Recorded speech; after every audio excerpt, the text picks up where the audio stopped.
Hi, I'm Lex E. Rojas, aka Dakota Wolmer, aka Dakota Our Wolf. And some of you may or may not know, I am also a former member of the World Mission Society Church of God.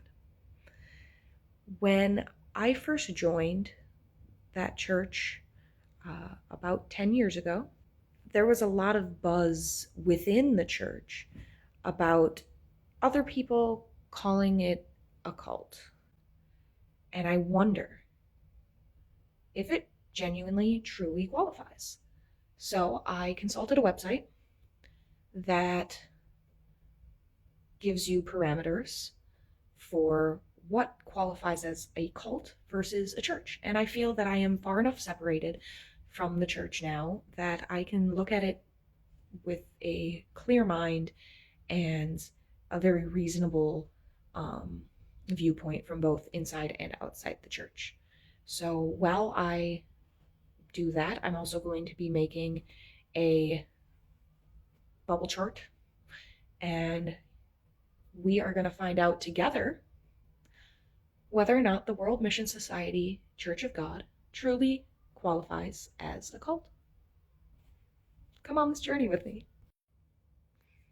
Or you can be boring and skip to the end. Up to you. The first qualifier is whether or not an organization is committed to a living leader. And in this case, they are, and they call her God the Mother. The second qualifier is whether or not they are preoccupied with bringing in new members. And the answer is yes, they are. Now, I don't believe that the World Mission Society Church of God was preoccupied with making money, but they did emphasize the tithe and offerings. So I'm going to just put that one in the middle. Now, were questioning and doubt punished? Not really, but whoever you would pose your query to would usually find someone who could answer with biblical evidence if they themselves couldn't. So I'm going to go with church on that one. That just seems like a regular church thing to me.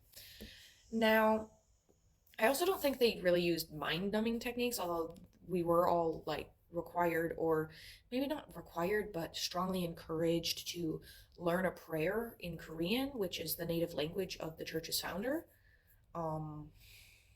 So I'm gonna go with that's in the middle.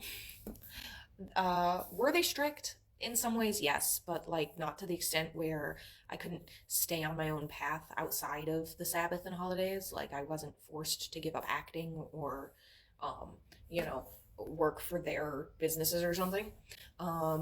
Now, the World Mission Society Church of God definitely believe that their leader is the female incarnation of God. It means, I guess, that they believe that their religion is therefore the only truth. And the mission of the church is most definitely to save as many souls as possible. It goes under the category of cult.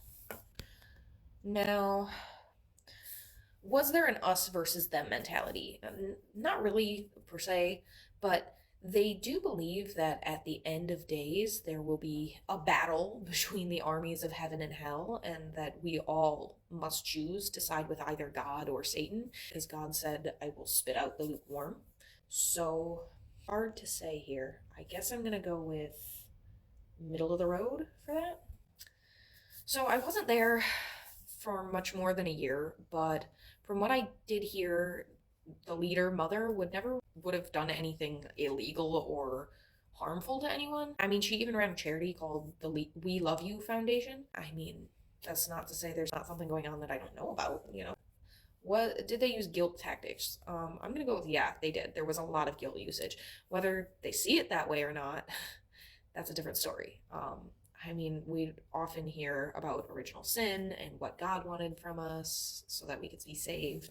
And it never really felt as though I couldn't be with family and friends. I mean, unless the activity interfered with a Sabbath day. But generally, we were encouraged to preach to our loved ones and pray for their entry into heaven. What do you guys think? Have you had experience with the World Mission Society Church of God?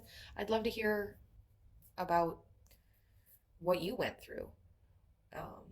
And maybe I'll talk about some of my experiences there in future videos if you guys are interested in hearing about that. This is the final score. Definitely a lot of ambiguity here, which I think is really common for most denominations, although they call themselves non-denominational. Anyway, thank you so much for watching, and as always, remember to lead with compassion and curiosity.